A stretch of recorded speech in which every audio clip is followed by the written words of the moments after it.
नमस्कार, मैं मनीष चौहान और आप देख रहे हैं ABNN टीवी। परिवार में खासकर मियाँ बीवी के रिश्ते के मुद्दे से बात करें, एक बहुत ही भरोसेमंद रिश्ता होता है ये। देखिए सर, ऐसा है मनीष जी कि किसी भी रिलेशन को लॉन्ग टर्म तक रन करने के लिए अगर बहुत दूरी तक उस रिलेशन को लेके जाना है ना, तो सबसे पहले आपके पास में होनी चाहिए अंडरस्टैंडिंग। ओके, बिल्कुल। आप एक दूसरे को पहले समझिए, किस तरीके से समझते हैं या समझिए, ठीक है ना। बिल्कुल। दूसरी चीज होती है कि फेथ कितना है, आप लोग एक दूसरे के ऊपर विश्वास कितना है, भरोसा कितना है आपको एक दूसरे पर, ठीक है ना। ओके। तीसरी चीज है केयरिंग, कि आप एक दूसरे की केयर कितना कर रहे हैं। पॉजिटिवनेस और केयरिंग में बहुत डिफरेंस है सर।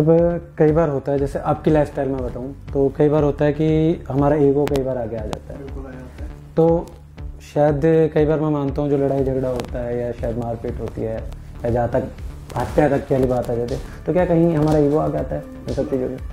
तो सर उस चीज़ को कैसे मनीष जी, पता क्या है कि जब आपने अपने ईगो को यहाँ रखा हुआ है, ओके, ठीक है ना, ठीक है, आपका ईगो यहाँ पे, ठीक है, मेरा ईगो भी यहाँ पे है, ठीक है, और हम दोनों में से कोई भी झुकने को तैयार नहीं है, बिल्कुल लड़ाई होगी, बिल्कुल, ठीक है ना जी। मैं मेरी पर्सनल लाइफ में जो ट्रिक्स अपनाता हूँ वो मैं आपको साथ शेयर करता हूँ। देखिए, हर घर में, हर फैमिली में तू मैं होती है, आम बात है। जहाँ कहते हैं ना, जहाँ 4 बर्तन वहाँ खड़केंगे, बिल्कुल। पर यहाँ बात हम सिर्फ 2 बर्तनों की करते हैं। 2 बर्तनों की करते हैं। होता क्या है मनीष जी कि अगर मान लो एक पार्टी गर्म है, ठीक है, और दूसरी पार्टी उसको तसल्ली से सुन रही है, ठीक है, अपना ईगो को उसने डाउन एकदम जमीन पे लेके आ जाए, और आप उसको, अगर मान लो वाइफ कुछ आपसे कह रही है, उस टाइम पे वाइफ आपकी बात को, किसी भी एक्सप्लेनेशन को सुनने के लिए तैयार नहीं होगी। ओके, क्योंकि उन्होंने अपना ईगो यहाँ पे रखा। बिल्कुल, अभी चाहे तो कह लो उनका दिमाग गर्म है या उनका ईगो उनके आगे है, उनका ईगो इनके आगे आ रहा है, ठीक है, ईगो आगे आ रहा है। ओके, तो आप अपने ईगो को डाउन ले जाएं और आप पहले उनको है ना सुने, वो जो भी बोल रहे हैं सब उनको सुने, ठीक है, ठीक है ना। जैसा अभी थोड़ी देर पहले आपने डिप्रेशन वाला फॉर्मूला कि नहीं, पहले उसकी टेंशन को आप आने दो, बाल्टी को खाली करो, बाल्टी को खाली करो, उसमें जितना पानी, उसके बाद पूरा पानी आप बाल्टी में भर सकोगे। तो पहले आप उनकी सुने वो क्या बोल रहे हैं, ओके, ठीक है। उसके बाद जब उनका गुस्सा शांत हो जाए तो टेक योर टाइम, मतलब 1 दिन लें, 1 घंटा लें, 2 घंटा लें, या पूरा 1 दिन 24 घंटे आप टाइम ले सकते हैं। और उसके बाद में जो क्वेश्चन उनके थे आपसे, जो ग्रज उनका, जो भी कॉन्फ्लिक्ट आपके बीच में था, उसको सुलझाने के लिए आप शांति से बैठें और फिर अपनी बात उनके सामने रखें, तब वो आपकी सारी बात सुनेंगे। बिल्कुल। पहले बट हम क्या करते हैं कि तुमने मुझे ऐसा कहा तो तुमने भी तो मुझको ऐसा कहा था, हम उसी टाइम पे है ना एक दूसरे को है ना, बिल्कुल, तो मैं के चक्कर में तो फिर तो आपस में लड़ाई करने की कोशिश करते हैं, काउंटर होने के चक्कर में तो होती है। सर और ऐसी कोई चीज जो हमें ध्यान रखनी चाहिए कि टेंशन, डिप्रेशन या फिर ईगो, किसी भी चीज में किसी अपने का नुकसान ना हो या कोई अपने आप का नुकसान ना करे। मनीष जी, पता क्या है, अगर लोग अपने ईगो को पहले तो एकदम छोड़ दें, ईगो बहुत बड़ी चीज नहीं है, बिल्कुल, एक जान से ज्यादा कीमती नहीं है, एक जान से ज्यादा कीमती नहीं, बिल्कुल। अगर आप अपने ईगो को डाउन ले जाएं, बिल्कुल जमीन पर छोड़ दें, ठीक है ना, तो बहुत सारी प्रॉब्लम्स जो है वहीं की वहीं सॉल्व हो जाएंगे, ठीक है ना।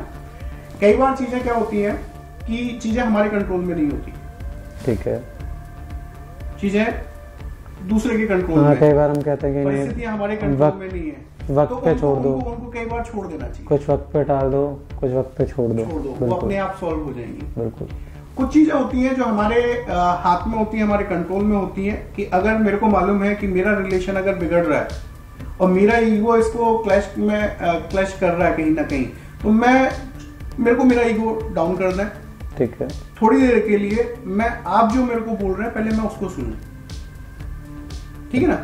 And try to avoid the situation, try to avoid the place, जहां पे, अगर कई बार होता है झगड़े हो रहे होते हैं और वहां पे आप बैठे रहेंगे तो आपका दिमाग भी, देखो, हर एक थोड़ा अग्रेसिव में जाता है, लेवल होता है कि वो इस लेवल तक का ही स्ट्रेस झेल पाएगा। बिल्कुल। तो उस टाइम पे आपको क्या चाहिए कि आप उस जगह से निकल जाए, 10 मिनट के लिए, 15 मिनट के लिए, 20 मिनट के लिए आप वो जगह छोड़ दें वो जगह छोड़ दें जहाँ पे वो चीजें चल रही हैं। बिल्कुल। कई बार जब आप वहां पे नहीं रहेंगे, वो जो गैप है, जो टाइम गैप है, वो अपने आप आपके गुस्से को शांत कर देता है।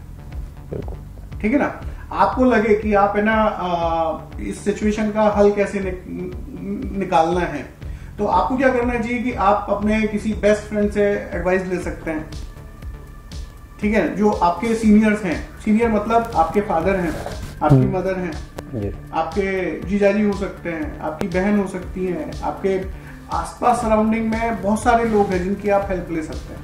मनीष, एक छोटी सी कहानी मेरे को याद आती है, अभी आप जो बोल रहे थे ना, कुछ वक्त पे छोड़ दो, कुछ अपने आप सॉल्व हो जाती है। जी जी बिल्कुल। एक छोटी सी कहानी याद आती है मेरे को। एक राजा था और एक बार बहुत सारी परेशानियों से घिरे हुए रहते हैं, क्योंकि राजा को भी बहुत परेशानियां रहती है, और किसी भी देश का राजा सबसे कमजोर इंसान होता है उस देश का। ओके। क्योंकि उसको बहुत सारे लोगों को मैनेज करना है। तो वो जब बहुत सारी परेशानियों से घिरा हुआ था, तो एक संत के पास पहुंचे कि महाराज मेरे को ये बताइए कि ये परेशानियां हैं, इनका कैसे सॉल्यूशन किया जाए। तो संत ने उनसे कहा कि आज देखो ऐसा है कि मेरे जो ऊंट का बाड़ा है, उसका जो केयर करता है, केयर टेकर है ऊँटों का, वो आज छुट्टी पे गया हुआ है, और आज रात में आपको इन ऊँटों को देखना है। ठीक है। कल सुबह जब आप आएंगे मेरे पास, तब मैं इसका सॉल्यूशन आपको दे दूंगा। ओके। और आपको तभी सोना है जब सारे ऊँट सो जाए। तो राजा ने अपने कपड़े चेंज किए, बाड़े में पहुंचा, ऊँटों को सबको खाना खिला दिया। अब कुछ ऊँट उसमें से ऐसे थे कि भाई अपने आप सो गए थे, कुछ ऊँटों को उसको सहलाना भी पड़ा। ठीक है, कुछ ऊँट सब कुछ करने के बाद भी नहीं सोए।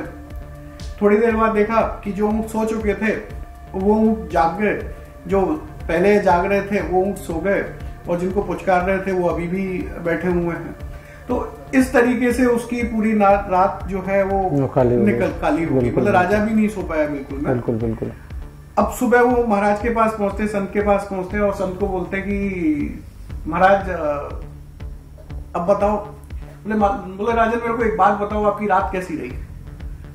बोले महाराज क्या बताऊं संत जी, पूरी रात तो मेरी ऐसी, कभी ऊँटों को सुलाने में निकल गई, कभी कोई जिसको सुलाया था वो उठ गया, कभी जिसको कुछ नहीं किया वो अपने आप सो गया, कई बार जो सो गए थे वो अपने आप उठ गए। तो उन्होंने बोला कि देखिए राजन, लाइफ में जो प्रॉब्लम्स है ना, जो चैलेंजेस हैं, वो इसी तरीके से हैं। बिल्कुल। कई बार आपके एफर्ट्स करने से, आपके कुछ काम करने से वो चैलेंजेस सॉल्व हो जाएंगे।